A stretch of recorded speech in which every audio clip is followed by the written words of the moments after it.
Victor ফ্রাঙ্কল জন্ম ১৯০৫ সালে Austrian একজন ডাক্তার এবং সাইকোথেরাপিস্ট।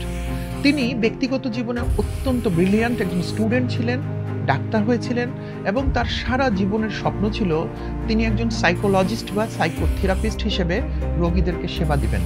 কিন্তু তার জীবনের একদম আর্লি স্টেজে তিনি যখন বিয়ে করেছেন, একটা সুন্দর সংসার তৈরি করবেন, তার মাত্র ৭-৮ মাসের মধ্যেই দ্বিতীয় বিশ্বযুদ্ধ শুরু হয়ে যায় এবং আপনারা সবাই জানেন হিটলার তার বাহিনী সহ অস্ট্রিয়া দখল করে ফেলে। একদিন রাতে হঠাৎ করে ভিয়েনার রাস্তা চলে যায় জার্মান সেনাদের দখলে এবং ভিক্টর ফ্রাঙ্কল তার মা, বাবা, ভাই এবং স্ত্রী সহ ধরা পড়ে যান জার্মান বাহিনীর হাতে।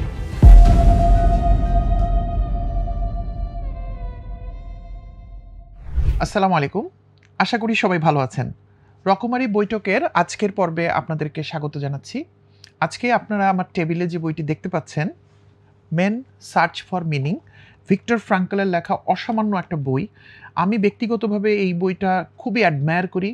আমার নিজের জীবনের ট্রান্সফরমেশন এবং বিশেষ করে আমি এখন যে প্রফেশনে আছি, life coaching, business coaching, training, people development, transformation, এইটার একটা মূল নলেজ আমি এই বইটা থেকেই পেয়েছি। সো আজকে আমি খুবই এক্সাইটেড যে আপনাদের সাথে এই বইটা নিয়ে আমি আলোচনা করব এবং আমি দৃঢ়ভাবে বিশ্বাস করি ইনশাল্লাহ এই বইয়ের যে আলোচনা এবং যে নলেজগুলো আমরা ট্রান্সফার করব সেগুলো আপনাদের প্রত্যেকের ব্যক্তিগত জীবনে বিশেষভাবে প্রভাব বিস্তার করবে এবং আমরা যেখানে যে অবস্থাতেই আছি, ভালো আছি, খারাপ আছি, সেখান থেকে আমরা আরও একটু ভালোর দিকে এগিয়ে যেতে পারবো। চলুন শুরুতে আমরা বইটা সম্পর্কে সামান্য কয়েকটা আলোচনা করে নিই, তারপর আমরা মূল আলোচনার ভিতরে ঢুকে পড়ব। ভিক্টর ফ্রাঙ্কল জন্ম ১৯০৫ সালে অস্ট্রিয়ান একজন ডাক্তার এবং সাইকোথেরাপিস্ট। তিনি ব্যক্তিগত জীবনে অত্যন্ত ব্রিলিয়ান্ট একজন স্টুডেন্ট ছিলেন, ডাক্তার হয়েছিলেন এবং তার সারা জীবনের স্বপ্ন ছিল তিনি একজন সাইকোলজিস্ট বা সাইকোথেরাপিস্ট হিসেবে রোগীদেরকে সেবা দিবেন। কিন্তু তার জীবনের একদম আর্লি স্টেজে যিনি যখন বিয়ে করেছেন, একটা সুন্দর সংসার তৈরি করবেন, তার মাত্র ৭-৮ মাসের মধ্যেই দ্বিতীয় বিশ্বযুদ্ধ শুরু হয়ে যায় এবং আপনারা সবাই জানেন হিটলার তার বাহিনী সহ অস্ট্রিয়া দখল করে ফেলে।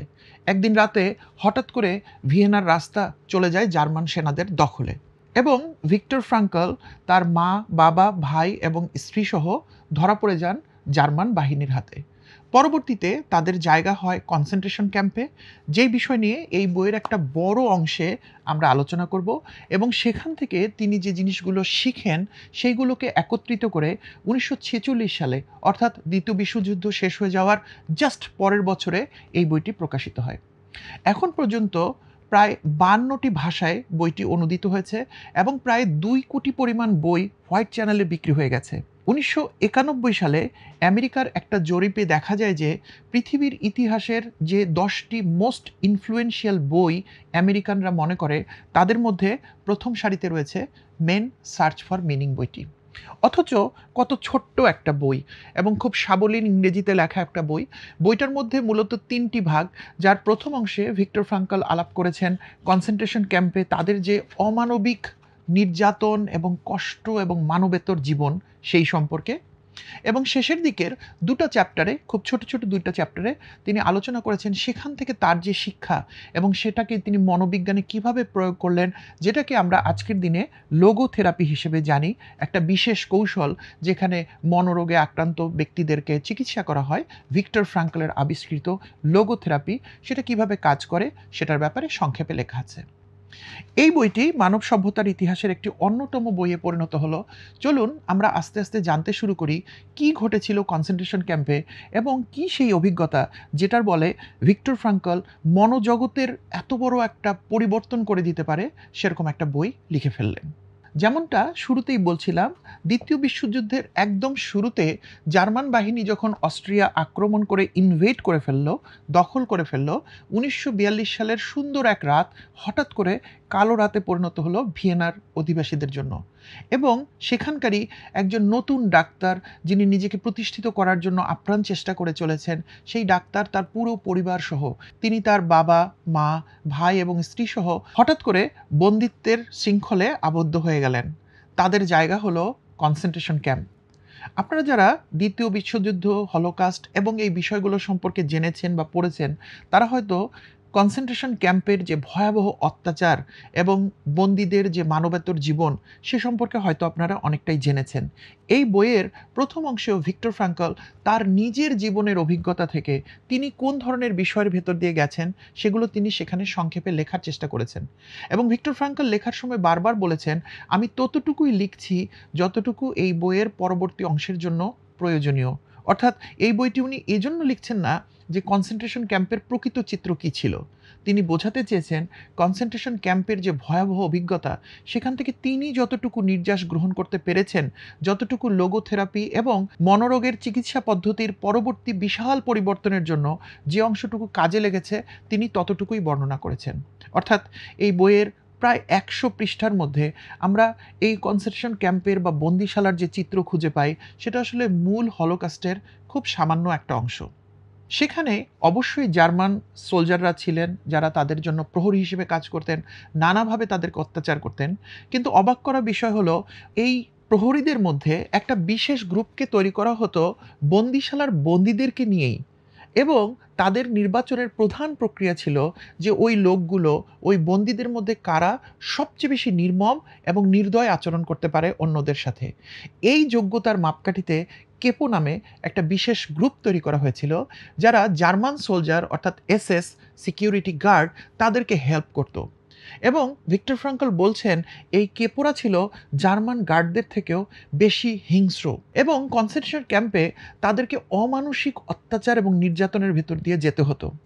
আমরা যদি বলি কনসেন্ট্রেশন ক্যাম্পের অবস্থাটা কী ছিল, ভিক্টর ফ্রাঙ্কল বলছেন সেখানে ছিল পশু পাখিদের থাকার মতো জায়গা। ২০০ জনের জন্য যে রুম সেখানে রাখা হতো ৫০০ জন মানুষকে। ৮ ফিট চওড়া একটা খাট, সেখানে ৯ জন মানুষকে একসাথে থাকতে হতো একটা কম্বলের নিচে। প্রতিদিন খাবার হিসেবে জুটত ১৪০ গ্রাম পরিমাণ একটা ছোট্ট রুটি আর কিছু স্যুপ যেটা অলমোস্ট পানির মতো। তার মধ্যেও যদি কোনো বন্দির ব্যাপারে যে কোনো ধরনের অভিযোগ উঠত তাহলে তার খাদ্য বন্ধ করে দেওয়া হতো। শুধু তাই নয়, এই সামান্য খাদ্য এবং এই সামান্য বিশ্রাম এর মধ্যে বন্দীদেরকে অমানসিক পরিশ্রম করানো হতো। সেখানে ছিল প্রচণ্ড ঠান্ডা, মাইনাস লেভেলের টেম্পারেচার, কিন্তু তার মধ্যে তাদেরকে রাস্তা বানাতে কাজে লাগানো হতো, রেললাইন বাজাতে কাজে লাগাতে হতো, বিভিন্ন রকম খনি থেকে বিভিন্ন দ্রব্য উৎপাদন করার জন্য কাজে লাগানো হতো।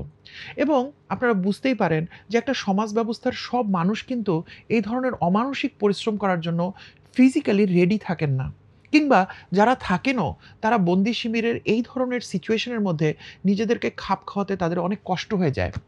উপরন্তু তারা যেদিন বন্দী হয়েছেন সেই দিন থেকে এই কনসেন্ট্রেশন ক্যাম্পে যাওয়া পর্যন্ত তাদের জার্নিটা কিন্তু খুব সুখকর ছিল না। তাদেরকে ধাক্কিয়ে ট্রেনের মধ্যে তুলে কোনো রকমে তাদেরকে নিয়ে যাওয়া হয়। সো এই পুরো প্রক্রিয়ার মধ্যে অনেক বন্দী অসুস্থ হয়ে যেত, কিংবা কাজ করতে গিয়ে অনেক বন্দী শারীরিকভাবে অক্ষম হয়ে পড়ত, এবং তাদেরকে নিয়ে কী করা হতো, তাদেরকে মেরে ফেলা হতো। কারণ যেই সমস্ত বন্দীরা কোনো কাজে আসছে না তাদেরকে তো বাঁচিয়ে রাখার কোনো কারণই নেই। কাজেই প্রতিদিন তারা যখন কাজ করে ফিরতেন তখন তাদেরকে দুটো দলে ভাগ করে ফেলা হতো। একদল পরের দিন সকাল দেখবে সেই আশা নিয়ে কুটিরের মধ্যে চলে যেত, বন্দি শিবিরে চলে যেত। আর আরেক দলের ঠিকানা হতো মৃত্যু ক্যাম্প, সেখানে তাদেরকে প্রথম দিকে গুলি করে মেরে ফেলা হতো। কিন্তু আস্তে আস্তে যখন সৈন্যদের সংখ্যা বাড়তে শুরু করলো, বন্দীদের সংখ্যা বাড়তে শুরু করলো, এবং প্রতিদিন নির্যাতন করে মেরে ফেলার প্রয়োজনীয়তা বাড়তে শুরু করলো, সে সময় জার্মান বাহিনী একসময় খেয়াল করলো যে প্রতিদিন শুধুমাত্র বন্দীদেরকে মেরে ফেলার জন্য তাদেরকে কয়েক হাজার রাউন্ড গুলি খরচ করতে হয়। অথচ গুলিগুলো তো ব্যবহার করার কথা সম্মুখ সমরে। তাহলে এত গুলি অপচয় করে কী লাভ? ঠিক সেই সময় জার্মান বাহিনী আবিষ্কার করে ফেলল গ্যাস চেম্বার। গ্যাস চেম্বার আসলে কি?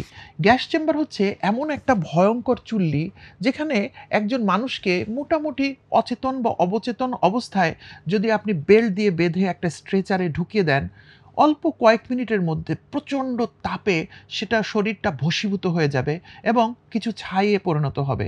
তাতে কয়েকটা সুবিধা পাওয়া গেল। ১, মানুষগুলোকে মেরে ফেলবার জন্য গুলির অপচয় হলো না, এবং ২, এই মৃতদেহটাকে সৎকার করার জন্য কোনো কবর খুঁড়তেও হলো না, কারণ ছাইগুলো তো কোনো একটা জায়গায় ফেলে দিলেই হয়। আরও অদ্ভুত ব্যাপার, এই যে কনসেন্ট্রেশন ক্যাম্পে কাদেরকে ঢোকানো হবে, কিভাবে ঢোকানো হবে, তাদের ভস্মীভূত দেহগুলোকে কিভাবে বের করা হবে, সেই ছাইগুলোকে কোথায় ফেলা হবে, এই সমস্ত কাজও ছিল কিন্তু বন্দি শিবিরের বন্দীদের। কোনো বন্দী যদি সেটা করতে অনীহা প্রকাশ করত, তাহলে তাকেও ডেথ চেম্বারে যেতে হতো। কাজেই একটা সীমাহীন অস্বস্তি এবং সমস্যা, প্রতিদিন বেঁচে থাকা, না থাকার কষ্ট, যন্ত্রণা, পরিবারকে ফেলে আসার কষ্ট, সামনের কোনো ভবিষ্যৎ নেই, কি হবে?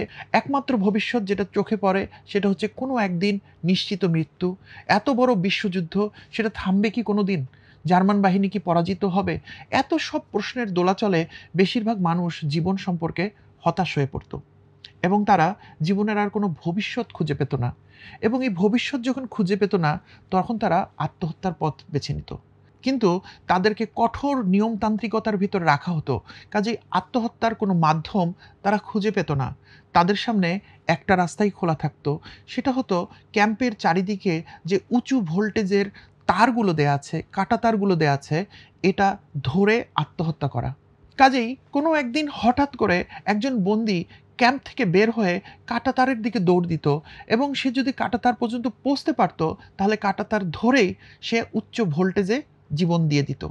কিন্তু অনেকের পক্ষেই কাঁটাতার পর্যন্ত পৌঁছানো সম্ভব হতো না, কারণ ক্যাম্পের ওয়াচ টাওয়ার থেকে সোলজাররা দেখে ফেলতো যে কিছু লোক দৌড়াচ্ছে এবং তারা তখন সেখান থেকে স্নাইপার রাইফেল দিয়ে তাদেরকে গুলি করত এবং সেই গুলি খেয়েই অনেক বন্দীকে মরে যেতে হতো। কাজেই আমরা বুঝতে পারছি বন্দি শিবিরের একমাত্র পরিণতি ছিল মৃত্যু। সেটা হতে পারে ঘটনাক্রমে মৃত্যু, সেটা হতে পারে গ্যাস চেম্বারে মৃত্যু, কিংবা আত্মহত্যাজনিত মৃত্যু, কিংবা সোলজারদের গুলিতে মৃত্যু। এর বাইরেও আমরা যে কেপোদের কথা বলতাম, তারাও বন্দীদেরকে অমানুষিক অত্যাচার করত। আসলে কেপোরা নিজেদের জীবন বাঁচানোর জন্য তারা আরও বেশি নির্দয় আচরণ দেখানোর চেষ্টা করত, যাতে জার্মান সোলজাররা মনে করে কেপোরা খুব ভালো কাজ করছে।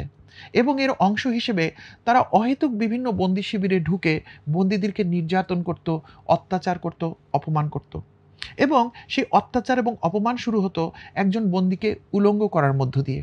দেখা যেত যখন একজন বন্দীকে উলঙ্গ হবার নির্দেশ দেওয়া হচ্ছে, বন্দীটি সেই নির্দেশটি গ্রহণ করতে পারছেন না। সবার সামনে তিনি উলঙ্গ হতে অস্বস্তি বোধ করছেন, অনিচ্ছা প্রকাশ করছেন। তখন তাকে মারপিট করা হতো, ঘুষি মারা হতো, অনেক ক্ষেত্রে তাকে দেখে বেয়োনেট দিয়ে চার্জ করা হতো, রক্তাক্ত করে ফেলা হতো এবং কখনো কখনো ঘটনা এমন একটা পর্যায়ে গিয়ে উপনীত হতো যে ওই স্পটেই হয়তো ওই বন্দীকে মেরে ফেলা হয়েছে।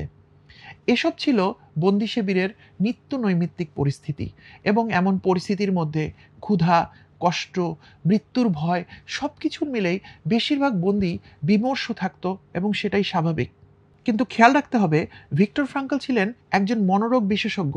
এরকম সিচুয়েশনের মধ্যেও তিনি মানুষের মনস্তত্ত্ব পড়ার চেষ্টা করতেন এবং তিনি খেয়াল করলেন খুব অল্প সংখ্যক মানুষ হলেও বন্দি শিবিরের ভিতর এমন কিছু মানুষ আছেন যাদের আচরণ একবারই অন্যরকম। তারা এই সমস্ত ক্ষুধা, কষ্ট, মৃত্যুর ভয়ের মধ্যে আছেন, কিন্তু তারা প্রতি মুহূর্তে নিজের মধ্যে আছেন এবং তারা নিজের জীবনকে মূল্যায়ন করছেন। এরকমই একজন মানুষ ছিলেন যার সাথে ভিক্টর ফ্রাঙ্কল অবসরে কিছুটা কথা বললেন এবং তিনি জানতে পারলেন এই লোকটি মুক্তির জন্য অপেক্ষা করছেন। খুবই অদ্ভুত! যেখানে সব মানুষ মুক্তির কোনো দিশা খুঁজে পাচ্ছে না, কোনো সম্ভাবনা নেই, সেখানে একজন মানুষ কিভাবে মুক্তির প্রত্যাশায় বসে আছেন? ভিক্টর ফ্রাঙ্কল আরও জানতে চাইলেন। ওই বন্দীটি বললেন যে তিনি বন্দিত্ব দশায় আসবার ঠিক আগের দিন তার একমাত্র ভাইঝি, যার এই পৃথিবীতে আর কেউই নেই, তার নিজের তত্ত্বাবধানে সেই মেয়েটি আছে, সেই ভাইঝিটিকে তিনি একটি বাসায় রেখে এসেছিলেন দৈবক্রমে। এবং সেই ভাইঝিটা বেঁচে গিয়েছিল এবং তিনি বন্দিত্বে চলে এসেছেন এবং তিনি আজকে এই বন্দিত্বের নির্মম পরিস্থিতিতে বসেও ভাইঝিটির ভবিষ্যৎ নিয়ে ভাবছেন। তিনি ভাবছেন, ভাইঝিটিকে যদি আমি না দেখি তাহলে তো ওর জীবনে কেউ নেই, ওর কি হবে? কাজেই ওকে দেখার জন্য হলেও আমাকে একদিন মুক্ত হতে হবে, সুস্থ হতে হবে, ওর কেয়ার গিভার হিসেবে আমাকে ফেরত যেতে হবে ভাইঝিটির কাছে। দেখুন, একটি সম্ভাবনা যেটি জীবনকে বাঁচিয়ে রাখার জন্য কিছুটা আশ্বাস দিচ্ছে। এর বাইরে বন্দি শিবিরে ভিক্টর ফ্রাঙ্কল আরও কিছু মানুষকে দেখলেন যারা মূলত ইহুদি ধর্মযাজক বা ধর্মপ্রচারক ছিলেন এবং ভিক্টর ফ্রাঙ্কল খেয়াল করলেন এই লোকগুলো তুলনামূলকভাবে অনেক শান্ত। যখন তাদেরকে কোনো কাজ করার জন্য অর্ডার করা হয়, তারা সামর্থ্য অনুসারে সে কাজগুলো করার চেষ্টা করেন। যখন তাদেরকে অত্যাচার করা হয়, তারা মুখ বুজে অত্যাচার সহ্য করেন, আর বাকি সময়টা তারা হয় ঘুমান, বিশ্রাম নেন, কিংবা জেগে থাকলে তারা ঈশ্বরের জপ করেন। তাদেরকে দেখেও তুলনামূলকভাবে অনেক শান্ত মনে হতো। ভিক্টর ফ্রাঙ্কল এরকম কয়েকজন ধর্মযাজককে গিয়ে জিজ্ঞেস করলেন যে আপনারা কিভাবে এরকম পরিস্থিতির মধ্যে এত শান্ত থাকেন? যাজকরা উত্তর দিলেন, দেখো, এই জীবনটা ঈশ্বর সৃষ্টি করেছেন এবং আমাদেরকে ঈশ্বরের কাছেই ফিরে যেতে হবে। আর তাছাড়া আমাদের জীবনে যা কিছু ঘটছে তাও কিন্তু ঈশ্বরেরই কর্মপরিকল্পনা।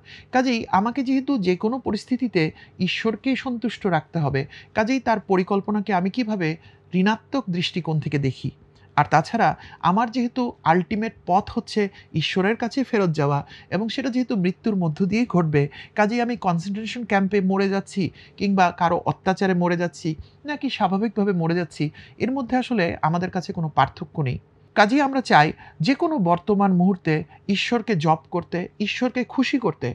কেননা যে কোনো পরিস্থিতি এবং যে কোনো সময় আমি যখন ঈশ্বরের মুখোমুখি হব, তখন যেন আমি ঈশ্বরকে বলতে পারি যে, হে সৃষ্টিকর্তা, আমি পৃথিবীতে কিন্তু তোমার সন্তুষ্টির জন্যই সমস্ত কাজ করেছি এবং তুমি যখন আমাকে ডেকেছ, আমি তোমার কাছে ফিরে এসেছি। এই যে একজন সাধারণ বন্দী, যিনি তার ভাইঝির টেক কেয়ার করতে হবে ভেবে জীবনকে উপভোগ করছেন, ভবিষ্যতের স্বপ্ন দেখছেন, কিংবা কিছু ধর্মযাজক যারা জীবনের প্রত্যেকটি মুহূর্তে জীবনকে সমর্পণ করেছেন ঈশ্বরের জন্য, ভিক্টর ফ্রাঙ্কল গভীরভাবে চিন্তা করলেন এই মানুষগুলোর মধ্যে কিছু কমনালিটি আছে, কিছু মিল আছে।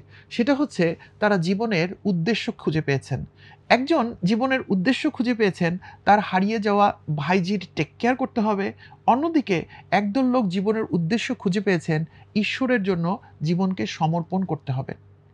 একজন মনোবিজ্ঞানী হিসেবে ভিক্টর ফ্রাঙ্কল ভাবলেন, যদি জীবনের লক্ষ্য খুঁজে পাওয়ার মধ্যে যদি বর্তমানকে এনজয় করা যায়, বর্তমানের সমস্যাগুলোকে অ্যাভয়েড করা যায়, তাহলে আমি কি জীবনের লক্ষ্য খুঁজে বের করতে পারি? ভিক্টর ফ্রাঙ্কল মনে মনে চিন্তা করতে থাকলেন তার জীবনের, তার মনের কি অসমাপ্ত বিষয় লুকিয়ে আছে। ভিক্টর ফ্রাঙ্কল খেয়াল করলেন যেদিন তিনি বন্দী হয়েছিলেন সেই দিন রাত্রে ভিয়েনায় তার নিজের বাড়ি থেকে বের হবার আগ মুহূর্তে তিনি তার একটি অসমাপ্ত বইয়ের পাণ্ডুলিপি তার কোটের পকেটে নিয়ে বের হয়েছিলেন। তিনি ভেবেছিলেন যখন অবসর পাবেন তিনি বইটি লেখা সম্পূর্ণ করবেন, কারণ বইটির নলেজ তার মাথায় চলে এসেছিল, তার শুধু লেখা বাকি ছিল। কিন্তু যখন তারা ক্যাম্পে ঢুকেন তখন তাদের কাছ থেকে সব কিছু কেড়ে নেওয়া হয়। কাজেই সেই বইটি বা পাণ্ডুলিপিটিও তিনি হারিয়ে ফেলেন। ভিক্টর ফ্রাঙ্কল তৎক্ষণাৎ মনে করেন যে এই বইটি আমি সুযোগ পেলে লেখা শুরু করব, জীবনের উদ্দেশ্য। ভিক্টর ফ্রাঙ্কল জীবনের আরেকটি উদ্দেশ্য খুঁজে পেলেন। ভিয়েনায় তিনি যখন ছিলেন, যখন তিনি একজন সাইকিয়াট্রিক হিসেবে গবেষণা করছেন, চিন্তা করছেন, নিজেকে প্রতিষ্ঠিত করার কথা ভাবছেন, তখন সবসময় তার স্বপ্ন ছিল তিনি একটা বড় থিসিস করবেন, একটা রিসার্চ করবেন, একটা পিএইচডি করবেন এবং তার পিএইচডির নলেজটা তিনি ভিয়েনা ইউনিভার্সিটির ছাত্রছাত্রীদেরকে পড়াবেন। এই দুইটি লক্ষ্যকে ভিক্টর ফ্রাঙ্কল একীভূত করলেন। তিনি ঠিক করলেন যে নলেজটি তিনি ইতিমধ্যে পেয়ে গেছেন, সেই নলেজটি তিনি লিখতে শুরু করবেন যখন সুযোগ হয়, অবসর হয়, বন্দি শিবিরের ভিতরেই। আর পাশাপাশি তিনি একটি রিসার্চও কমপ্লিট করবেন এবং তার পিএইচডি হবে বন্দি শিবিরের এই অভিজ্ঞতা। এত বড় একটা প্র্যাকটিক্যাল অভিজ্ঞতা যেটার মধ্য দিয়ে তিনি নিজে যাচ্ছেন, এর থেকে বড় গবেষণার ক্ষেত্র আর কি হতে পারে? হ্যাঁ, প্রশ্ন হচ্ছে একটা রিসার্চ করতে গেলে রিসার্চের প্রফেসর লাগবে, মেথোডোলজি লাগবে, নলেজগুলোকে লিখতে হবে। কিন্তু কি যায় আসে? আমি যে এক্সপেরিয়েন্স করছি তাই আমার গবেষণার মধ্যে আমি নিয়ে নেব এবং প্রত্যেকটা জিনিসকে আমি খুঁটিয়ে খুঁটিয়ে উপলব্ধি করব। যখন আমি মুক্তি পাবো তখন আমি এগুলো লিখব, সেটা রিসার্চ ডকুমেন্ট হবে, পিএইচডির ফাইনাল ডিফেন্স হবে এবং এই জ্ঞানটাই, এই পিএইচডির জ্ঞানটাই আমি একদিন ভিয়েনায় আমার স্টুডেন্টদেরকে পড়াবো। ভিক্টর ফ্রাঙ্কল যখন অবসর পেতেন, যদি তার সুযোগ হতো লেখার, তিনি তার অসমাপ্ত বইটি লিখতেন। আর যে সময়গুলো তার লেখার সুযোগ হতো না, তিনি বন্দি শিবিরের সমস্ত কিছু, এমনকি তার নিজের আচরণও তিনি গবেষণা করতে থাকতেন। এবং আস্তে আস্তে উনি খেয়াল করতে শুরু করলেন, যখন কেপোরা এসে তাকে অত্যাচার করতে শুরু করে, তার কোন মনস্তত্ত্ব তাকে কেপোদের অর্ডার মানতে বাধা দেয়। ভিক্টর ফ্রাঙ্কল মনে মনে ভাবলেন, উলঙ্গ কিন্তু তাকে হতেই হবে। এখন পর্যন্ত এমন কোনো বন্দি শিবিরে পাওয়া যায়নি যে কেপোদের অর্ডার অমান্য করে বেঁচে থাকতে পেরেছিল। কিন্তু কেন আমি উলঙ্গ হচ্ছি না? ভিক্টর ফ্রাঙ্কল তার মনস্তত্ত্বকে বুঝতে চেষ্টা করলেন। শার্ট খুলে ফেলার সময় আমার কি বাধা দেয় আমার ভিতরে? আমার প্যান্ট খুলে ফেলার সময় কোন বিষয়টা আমাকে বাধা দেয়, এবং এর মধ্য দিয়ে তিনি বুঝতে চেষ্টা করলেন যে মানুষ কতগুলো বিষয়কে বাধা দেয় তার মনস্তাত্ত্বিক জায়গায়, আবার সেগুলো সে করতে বাধ্য হয় কারণ সে কিছুতেই মৃত্যুকে আলিঙ্গন করতে চায় না, অর্থাৎ মৃত্যুকে সে যে কোনো পরিস্থিতিতে অ্যাভয়েড করতে চায়। আরেকদিন ভিক্টর ফ্রাঙ্কলকে কেপোরা বেয়োনেট চার্জ করতে চাইলেন। অন্য সময় ভিক্টর ফ্রাঙ্কল খেয়াল করেছিলেন যখন কোনো বন্দীকে বেয়োনেট চার্জ করতে চাওয়া হয় তখন থেকেই তিনি আর্তনাদ করতে শুরু করেন। কিন্তু সেই দিন প্রথম ভিক্টর ফ্রাঙ্কল তার মনস্তাত্ত্বিক রিসার্চের অংশ হিসেবে ঠিক করলেন যে দেখি আমি কতক্ষণ বেয়োনেটের আঘাতকে সহ্য করতে পারি। মজার ব্যাপার, যখন বেয়োনেটটা বন্দুকের সাথে লাগানো এবং তার থেকে একটু দূরে, তখন কিন্তু খুব স্বাভাবিকভাবেই তার গায়ে কোনো কষ্ট হচ্ছে না। কাজেই তিনি আর্তনাদ করছেন না, তিনি মরা কান্না করছেন না। এবং আস্তে আস্তে বেয়োনেটটিকে যখন তার শরীরে স্পর্শ করা হলো, ভিক্টর ফ্রাঙ্কল খুব মনোযোগ দিয়ে খেয়াল করলেন তখনও তার কোনো কষ্ট হচ্ছে না, কারণ বেয়োনেটগুলো খুব ধারালো। একইভাবে বেয়োনেটটা যখন তার মাংসপেশির ভিতরে ঢুকে যাচ্ছে তখনও এত বেশি কষ্ট হচ্ছে না যে তাকে আর্তচিৎকার করতে হবে, এবং ভিক্টর ফ্রাঙ্কল তা সহ্য করে যাচ্ছিলেন। কিন্তু যখন বেয়োনেটটি তার হাড় স্পর্শ করলো তখন অসামান্য কষ্ট হলো এবং ভিক্টর ফ্রাঙ্কল আর্তনাদ করে চিৎকার করে উঠলেন। এরকম অসংখ্য এক্সপেরিমেন্ট থেকে ভিক্টর ফ্রাঙ্কল বের করলেন যে যখন মানুষের উপর কোনো অ্যাকশন বা ক্রিয়া আপতিত হয় তখন মানুষ আসলে কী ধরনের রিয়াকশন দিবে সেটা অনেক কিছুর উপর নির্ভর করে। অধিকাংশ মানুষ এই রিয়াকশনের জায়গায় তাদের নিজেদের সিদ্ধান্তকে খুঁজে পায় না এবং তাৎক্ষণিক রিয়াকশন যেমন সে সেরকম রিয়াকশনই দিয়ে দেয়, এবং ফলশ্রুতিতে তাদের পরিণতি আরও খারাপ হয়। যেমন একজন বন্দি শিবিরের কেপো আসলে কোন বন্দিকে নির্যাতন করতে বেশি আগ্রহ বোধ করে? যাকে অত্যাচার করলে সে চিৎকার চেঁচামেচি বেশি করে, নাকি যাকে অত্যাচার করলে সে খুব বেশি কিছু গায়ে মাখায় না? আশা করি আপনার উত্তরটা পেয়ে গেছেন। একজন নির্যাতনকারী তাকেই নির্যাতন করতে চায় যাকে নির্যাতন করলে সে বেশি চিৎকার চেঁচামেচি করে, ভয় পায়, কান্না করে, ইত্যাদি ইত্যাদি। কিন্তু যাকে নির্যাতন করে মজা পাওয়া যায় না তাকে কিন্তু কেউ নির্যাতন করে না। এবং ঠিক একই কারণে অল্প কিছুদিনের মধ্যে ভিক্টর ফ্রাঙ্কল কেপোদের লক্ষ্যবস্তুর বাইরে চলে গেলেন, কারণ ভিক্টর ফ্রাঙ্কলকে অত্যাচার করে, অপমান করে খুব বেশি কিছু পারা যাচ্ছিল না। কিন্তু ভিক্টর ফ্রাঙ্কল এই কষ্টগুলো, এই অপমানগুলো সহ্য করতেন কিভাবে? তিনি আসলে মনস্তাত্ত্বিক গবেষণা করতেন এবং তিনি ভাবতেন কোন পরিস্থিতিতে কি ফিডব্যাক বা রিয়াকশন দেওয়া যাবে সেটা তিনি নির্ধারণ করবেন, পরিস্থিতি নির্ধারণ করবে না। আমরা পরবর্তীতে এটাকে আরও একটা সুন্দর সামারি করব, যেটা লোগোথেরাপি এবং ভবিষ্যৎ মনোবিজ্ঞানের একটি অনেক বড় আবিষ্কৃত জিনিসে পরিণত হয়। চলুন পুরো জায়গায় ফেরত যাওয়া যাক। তাহলে ভিক্টর ফ্রাঙ্কল স্বাভাবিকভাবেই নির্যাতনের বাইরে চলে গেলেন। তার অবসর সময়টা আরও একটু বাড়তে শুরু করলো। তিনি গবেষণায় আরও মনোযোগ দিতে পারলেন। এভাবে দিন গড়িয়ে মাস হলো, মাস গড়িয়ে কয়েক মাস।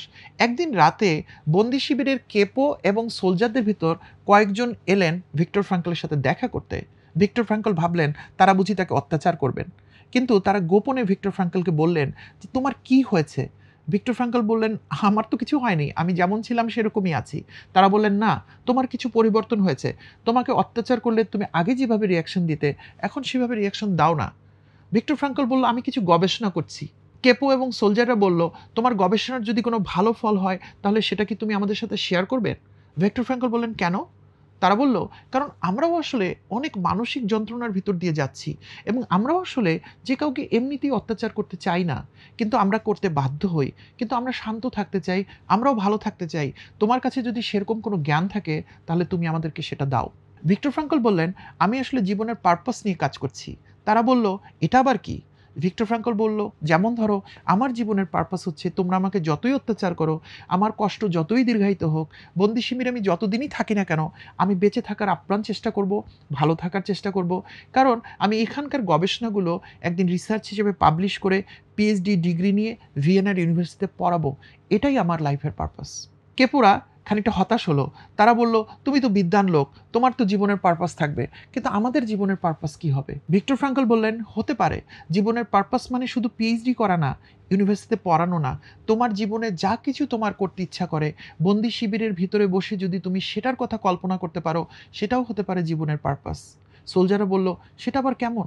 ভিক্টর ফ্রাঙ্কল তাদের একজনকে জিজ্ঞেস করলেন তুমি যখন যুদ্ধক্ষেত্রে এসেছিলে পরিবারে কাদেরকে রেখে এসেছো? সোলজারটি বলল আমি আমার বাবা, মা, অন্তঃসত্ত্বা স্ত্রীকে রেখে এসেছি। ভিক্টর ফ্রাঙ্কল জিজ্ঞেস করলেন তো তোমার কি মনে হয় এখন তারা কোথায়, কেমন আছেন? তারা বলল জানি না, সন্তানটি কি জন্ম হয়েছে?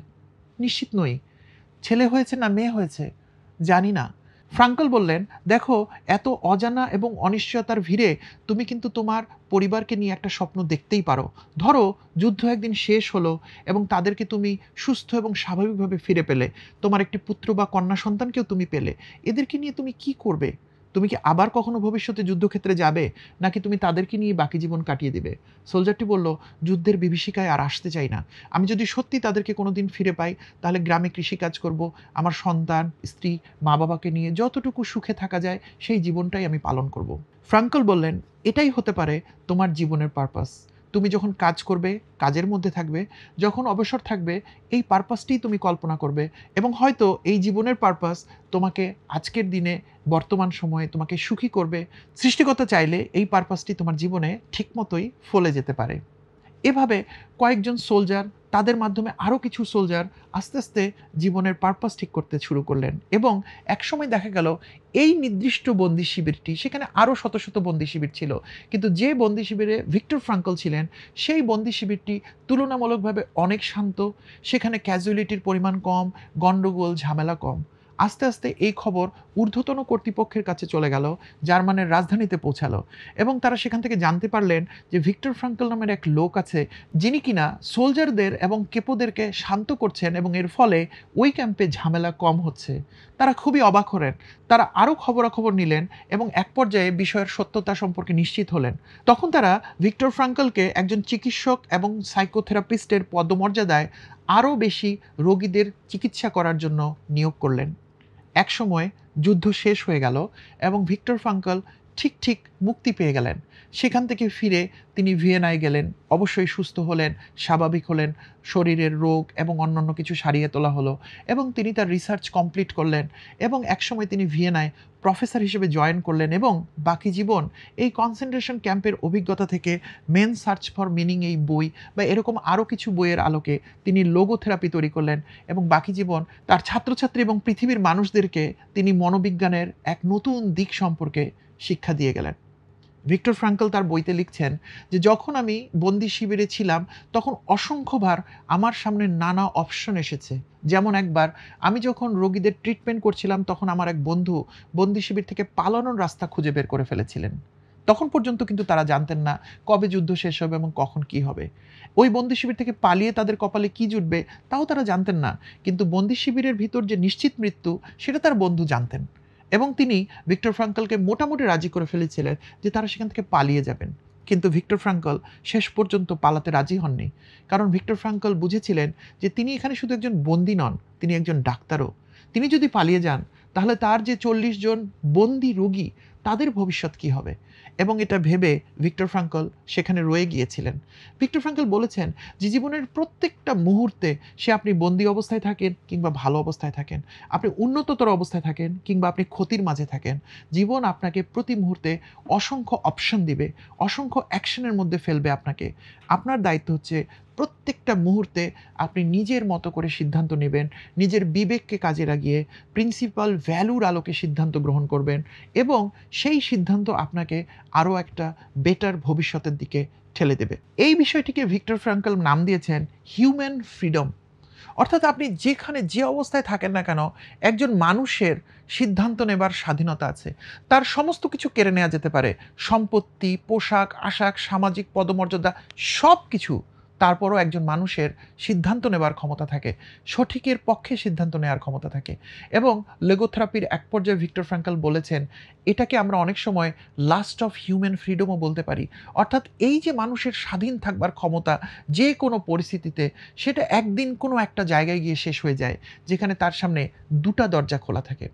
একটি দরজা হচ্ছে অন্যায়, ভুল, খারাপ কিছু, ভুল সিদ্ধান্ত, যার মাধ্যমে আপনি বেঁচে যাবেন। আর একটা হচ্ছে আপনি সঠিককে বেছে নেবেন, ভুলের সাথে যাবেন না, সত্যের পক্ষে থাকবেন এবং তার বিনিময়ে আপনাকে মৃত্যুকে বেছে নিতে হবে। এই হচ্ছে লাস্ট অফ হিউম্যান ফ্রিডম। এই পরিস্থিতিতেও একজন মানুষের স্বাধীনতা আছে, তিনি কোন দরজাটি বেছে নেবেন। তিনি কি জীবনকে বেছে নেবেন নাকি তিনি মৃত্যুকে বেছে নেবেন। খেয়াল করবেন, এখানে কিন্তু আত্মহত্যার কথা বলা হচ্ছে না, বলা হচ্ছে সত্যকে ধারণ করার মধ্য দিয়ে প্রয়োজনে মৃত্যুকে বরণ করা। বেশিরভাগ মানুষের সাথে আমি যখন কথা বলেছি, আমি দেখেছি মানুষ এই দরজাটা নিতে চায়। অর্থাৎ মানুষ যেকোনো মূল্যে জীবনকে বাঁচাতে চায়। ভিক্টর ফ্রাঙ্কলও বলেছেন যে আমরা যেকোনো মূল্যে জীবনকে বাঁচাতে চাই। কিন্তু যখন প্রশ্নটা হবে সঠিক এবং ভুলের, সত্য এবং মিথ্যার, তখন আসলে আমাদেরকে সত্যকেই বেছে নিতে হবে। এবং সত্যকে বেছে নেওয়ার মধ্য দিয়ে আপনি কিন্তু এক অর্থে মৃত্যুকেই বেছে নিলেন। এবং যেহেতু এরপর আপনি আর বেঁচে থাকছেন না, ভিক্টর ফ্রাঙ্কল বলছেন এটাই লাস্ট অফ হিউম্যান ফ্রিডম। কারণ আমি সত্যকে অবজ্ঞা করে বেঁচে থেকে আমার লাভ কি? আমাকে পুনরায় মিথ্যার মুখোমুখি হতে হবে। আমি এইভাবে যতবার মিথ্যাকে বেছে নেব, আমার জীবন তো একটা মিথ্যার জীবন হবে। আপনারা অবাক হবেন এটা জেনে যে মহাত্মা গান্ধী যখন সাউথ আফ্রিকা থেকে ফিরে এসে অহিংস আন্দোলন শুরু করলেন, তার ভিতরের মূল মোটোটাই ছিল লাস্ট অফ হিউম্যান ফ্রিডম। কিভাবে? আমরা একটা ছোট ঘটনা থেকে জানতে পারি। একবার তারা একটা মৌন মিছিল করছিলেন এবং ব্রিটিশ সোলজাররা রাস্তায় দাঁড়িয়ে মহাত্মা গান্ধীর দলকে বলল যে, "তোমরা ফিরে যাও, নাহলে তোমাদেরকে ব্যাটন চার্জ করা হবে, তোমাদেরকে লাঠি পেটা করা হবে।" একজন সামনের মানুষ গান্ধীর দিকে তাকিয়ে বললেন, "বাপু, আমরা কি করব?" গান্ধী বলল, "আমরা এগিয়ে যাব।" তারা এগিয়ে যেতে শুরু করলেন। এক পর্যায়ে সোলজাররা তাদেরকে ব্যাটন চার্জ করলো, তাদেরকে লাঠিপেটা করলো এবং সবাই আর্তনাদ করে রাস্তায় লুটিয়ে পড়ল।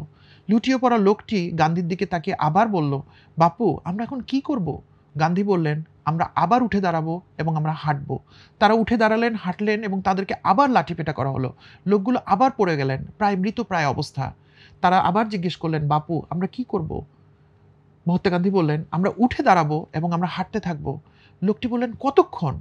গান্ধী বললেন, "যতক্ষণ আমাদের জীবন আছে।" Last of human freedom. অর্থাৎ ব্রিটিশ সৈন্যরা তোমাকে ভয় দেখাতে পারে, ঠিক, তারা তোমাকে মারতে পারে, আরও নানাভাবে তোমাকে তারা অত্যাচার করতে পারে এবং এই অত্যাচার মারের ভয়ে তারা যে প্রভু এটা প্রমাণ করেছে তারা ২০০ বছর। চাইলে তারা আরও পারবে, কিন্তু আমরা আর এটা মানব না। অর্থাৎ আমরা বলবো, তুমি জোর করে আমার প্রভু হওয়ার চেষ্টা করছো, কিন্তু আমার মূল প্রভু যিনি আমাকে জীবন দিয়েছেন এবং এই জীবনের বিনিময়ে হলেও আমি তোমাকে অস্বীকার করব। আমি যতক্ষণ বেঁচে আছি ততক্ষণ তুমি আমাকে কষ্ট দিতে পারো, মারতে পারো, অত্যাচার করতে পারো, আমি জানি এবং সেটা আমি গ্রহণ করতে রাজি আছি। কিন্তু তুমি আমার জীবন দিতে পারো না। আমার জীবন দিয়েছেন আমার সৃষ্টিকর্তা এবং আমার সৃষ্টিকর্তার কাছে আমি আমার জীবনকে সমর্পণ করব এবং যতক্ষণ পর্যন্ত আমি বেঁচে আছি আমি বারবার বলে যাব, তুমি আমার প্রভু নও। তুমি আমার উপর জগদ্দল পাথর হিসেবে চেপে বসেছ, কাজেই তুমি সরে যাও আমার সামনে থেকে। আর আমি যখন মরে যাব তুমি আমার মৃত শরীরকে আর মারতে পারবে না, কষ্ট দিতে পারবে না। কাজেই last of freedom, last of human freedom. আমি মরে যাব কিন্তু তোমাকে প্রভু হিসেবে মানব না। আমাদের মুক্তিযুদ্ধেও কিন্তু আমরা একটা বিদেশি শক্তিকে মানিনি বলে আমাদের শত সহস্র মুক্তিযোদ্ধারা ফ্রন্টিয়ারে জীবন দিয়েছেন। পিছন থেকে মানুষরা তাদেরকে সাহায্য করেছেন, জীবন দিয়েছেন এবং এর বিনিময়ে আমরা একটা সুন্দর দেশ পেয়েছি। আমরা যদি ওই দিন জীবন না দিতাম, আমরা যদি তাদের সমস্ত অন্যায় অত্যাচার মেনে নিয়ে জীবনের বিনিময়ে সবকিছুকে মেনে নিতাম, তাহলে কিন্তু আমরা একটা দেশ পেতাম না। আপনার নেলসন ম্যান্ডেলার কথা ভাবেন। তার যখন ২৮ বছরের জেল হলো, তখন তিনি উৎফুল্ল ছিলেন এবং তাকে সাংবাদিকরা জিজ্ঞেস করলেন, "তোমার ২৮ বছরের জেল, তুমি তো মরেই যাবে জেলখানায়। তাহলে তুমি কেন খুশি?" তিনি বললেন যে, "না, আমি যতক্ষণ বেঁচে আছি, আমি আমার আদর্শ নিয়ে বেঁচে থাকবো। আমার যদি মৃত্যুদণ্ড হয়ে যেত, তাহলে তো আমি মরে যেতাম। তাহলে তো আমার পক্ষে কিছু করা সম্ভব ছিল না। কিন্তু আমি যে ২৭-২৮ বছর বাঁচবো, এই সময় আমি আমার আদর্শ নিয়েই চলতে চাই।" Last of human freedom. একজন মানুষের ৫ বছর জেল হলেই তো মানুষটা ভেঙে পড়ার কথা। তার জীবন শেষ। কিন্তু ম্যান্ডেলা সেরকমভাবে ভাবেননি। এবং একটা ছোট্ট প্রকোষ্ঠে, রোবেন দ্বীপের ছোট্ট একটা প্রকোষ্ঠে বসে নেলসন ম্যান্ডেলা কিন্তু ২৮ বছর ধরে তার আদর্শকে নিজের ভিতর জিইয়ে রেখেছিলেন। তাকেও অনেক অত্যাচার করা হয়েছিল। কিন্তু তিনি চাইলেই মেনে নিতে পারতেন সবকিছু। তিনি নেননি। তিনি লাস্ট অফ হিউম্যান ফ্রিডম। মরে যাব, তবু তোমাকে স্বীকার করব না। মরে যাব, তুমি আমি আদর্শচ্যুত হব না। সেই নীতি এবং আদর্শের মধ্যে ছিলেই জন্য সেই নীতি এবং আদর্শের মধ্যে ছিলেন জন্যই তিনি নেলসন ম্যান্ডেলা হয়ে উঠেছিলেন। আমাদের বইয়ের একদম শেষ পর্যায়ে চলে এসেছি আমরা। বইটির পরবর্তী চ্যাপ্টারগুলোতে লোগোথেরাপি নিয়ে কথা আছে। আমি সেই ব্যাপারে বিস্তারিত আলোচনায় আর যাচ্ছি না। আমি আশা করছি বইটা আপনারা পড়বেন এবং সেখান থেকে আপনারা নিজেরাই দেখে নেবেন যে বইয়ের বাকি অংশে কী লেখা আছে। আমি বই থেকে ৪টা বা ৫টা বড়, বড় শিক্ষা যেটা আমি আন্ডারলাইন করেছি এবং আমার জীবনকে, আমার জীবনবোধকে তৈরি করতে আমি প্রতি মুহূর্তে কাজে লাগাচ্ছি। ইনশাআল্লাহ সামনেও কাজে লাগিয়ে যাব। সেই কয়েকটা বিষয় আপনাদেরকে সংক্ষেপে বলতে চাই। প্রথম শিক্ষাটি হচ্ছে লাইফ গট এ মিনিং। আল্লাহ তাআলা আমাদেরকে এমনি, এমনি পৃথিবীতে পাঠাননি। আমাদেরকে একটা উদ্দেশ্য দিয়ে পাঠিয়েছেন।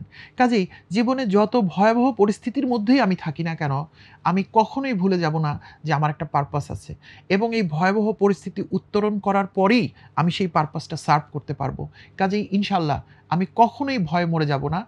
আমি এগিয়ে যাব, আমি আমার সামনের প্রতিবন্ধকতাকে কাটিয়ে ওঠার চেষ্টা করব, আল্লাহ তাআলার উপর বিশ্বাস রাখবো, সবসময় দোয়া করব যেন আমার বিপদগুলো কেটে যায়, কিন্তু আমি আমার লক্ষ্যচ্যুত হব না, জীবনকে আমি সামনের দিকে এগিয়ে নিবই ইনশাআল্লাহ। দ্বিতীয় বিষয়টি হচ্ছে চয়েস। আমরা কথা বলেছি এটা নিয়ে। জীবন আমাকে যে কোনো পরিস্থিতির মধ্যে ঠেলে দিতে পারে। এটা একটা মুহূর্তের বিষয় হতে পারে, এটা একটা ১ বছর মেয়াদে পরিকল্পনা হতে পারে, এটা একটা ১০ বছরের সমস্যা হতে পারে, এমনকি সারা জীবন জুড়ে হতে পারে। কিন্তু প্রত্যেকটি পরিস্থিতিতে আমি আমার হিউম্যান ফ্রিডম ব্যবহার করতে চাই। স্বভাবের প্রাকৃতিক নিয়মে মানুষ কিভাবে করছে তা আমি দেখব না। আমি যা করব আমার নিজের চয়েসের বলে করব, আমি তার সিদ্ধান্ত নিয়ে করব এবং সেই সিদ্ধান্তের সমস্ত দায়-দায়িত্ব আমি নেব। এবং সেটা যদি আমি করতে পারি, আমার জীবনটা অটোমেটিক আরও সুন্দর হবে। জীবনের প্রতি আমি দায়বদ্ধ হব, আমি মোর রেসপন্সিবল হব, এবং যে জীবনের প্রতি আমাদের দায়বদ্ধতা থাকে, যে জিনিসের প্রতি আমাদের দায়বদ্ধতা থাকে, সেটা কিন্তু যাপন করাও অনেক আনন্দদায়ক। সেখান থেকে আমরা অনেক আনন্দ নিয়েও বেঁচে থাকতে পারবো। তৃতীয় বিষয়টি হচ্ছে, যে কোনো মূল্যে বেঁচে থাকার থেকে বড় কিছু নেই। আমাদের জীবন সৃষ্টিকর্তার একটা অমূল্য উপহার, আমরা কেউ চেয়ে নেইনি। সৃষ্টিকর্তা চাইলে, আল্লাহ তাআলা চাইলে আমাদেরকে একটা পশু, পাখি, টেবিল, চেয়ার করে সৃষ্টি করে দিতে পারতেন। কিন্তু একটা মানুষ হিসেবে আল্লাহ তাআলা আমাকে সৃষ্টি করেছেন। এই জীবনকে আমি এত সহজে হারাতে চাই না। আমি আসলে মিন করছি, যে কোনো পরিস্থিতিতে আত্মহত্যার মতো ভয়ঙ্কর কোনো কিছুকে আমরা চিন্তা করব না। আমরা যে কোনো পরিস্থিতির মধ্যে বিপদকে কিভাবে কাটিয়ে ওঠা যায়, সেই জন্য দৃঢ় মনোবল নিয়ে দাঁড়িয়ে যাব। ভিক্টর ফ্রাঙ্কলের বন্দি জীবনের যে দুর্দশা সম্পর্কে আমরা কথা বললাম, কিংবা আপনারা বইটি পড়ে যেটা জানবেন, আমি নিশ্চিত করে বলতে পারি, আজকের দিনে দাঁড়িয়ে আপনারা যারা আমার ভিডিওটি শুনছেন এবং ইনশাআল্লাহ ভবিষ্যতে শুনবেন, তাদের কারো জীবনে এত বড় দুর্দশা আসেনি, ইনশাআল্লাহ আসবে না। হ্যাঁ, আমাদের জীবনে সমস্যা আসতে পারে। আমাদের মা-বাবা আমাদেরকে বুঝতে পারছেন না, আমাদের প্রিয়জন আমাদেরকে বুঝতে পারছেন না, অর্থনৈতিকভাবে আমরা সমস্যার ভিতর চলে যাচ্ছি, শারীরিকভাবে নানান রোগ ব্যাধি আমাদেরকে পেয়ে বসেছে। কিন্তু তারপরও বন্দি শিবিরের মতো এত ভয়ঙ্কর অবস্থা এখনো আমাদের হয়নি, আলহামদুলিল্লাহ। এবং যেহেতু আমি বন্দি শিবিরের এই ভয়ঙ্কর গল্পগুলো শুনেছি, তার মধ্যে দাঁড়িয়েও যেহেতু ভিক্টর ফ্রাঙ্কল বলেছেন যে না, জীবনটাই আসল, এবং জীবনটা রয়েছে একটা উজ্জ্বল ভবিষ্যতের জন্য, একটা লাইফের পারপাসের স্বপ্নের জন্য, এবং সেটার মধ্য দিয়ে যদি ভিক্টর ফ্রাঙ্কল বের হয়ে আসতে পারেন, তাহলে আমরা কেন পারবো না? আমরা যদি আল্লাহ তাআলার উপর ভরসা রাখি এবং জীবনের উপর যদি আমরা সম্মান করি, তার দেয়া জীবনটাকে যদি আমরা একটা বড় নিয়ামত হিসেবে গ্রহণ করি, তাহলে আমরা জীবনের কোথাও পরাজিত হব না ইনশাআল্লাহ। আমরা জীবনের পারপাস খুঁজে বার করব এবং সেদিকে দৃঢ় পদক্ষেপে এগিয়ে যাব। আজকের দিনে যতটুকু সাফারিংস, যতটুকু কষ্ট, সেটার হয়তো একটা মিনিং আছে। সেই সাফারিংসের মধ্য দিয়ে আমি আরও একজন উন্নততর মানুষ হয়ে বেড়ে উঠতে চাই, এবং যতক্ষণ আমি বেঁচে আছি, আমি সৃষ্টিকর্তার জন্য, আল্লাহ তাআলার জন্য জব করতে চাই।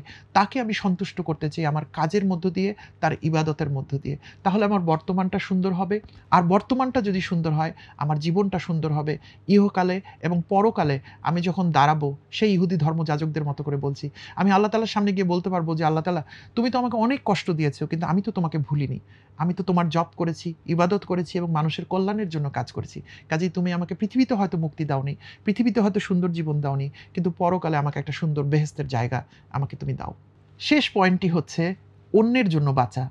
শুধু নিজের জন্য বাঁচলে জীবনটা সুন্দর হয় না। মনে আছে সেই ভাইঝির কথা, যার জন্য একজন মানুষ বন্দি শিবিরের দুর্দশার মধ্যেও ভেবেছিলেন বেঁচে থাকতে হবে, বের হতে হবে বন্দি শিবির থেকে জীবন নিয়ে, কারণ ভাইঝিটার জন্য আমার অনেক কিছু করার আছে। আপনিও দেখবেন আপনার জীবনে যখনই আপনি অন্যের জন্য কিছু করতে চাইবেন, তখনই আপনার জীবনটা সুন্দর হয়ে যাবে।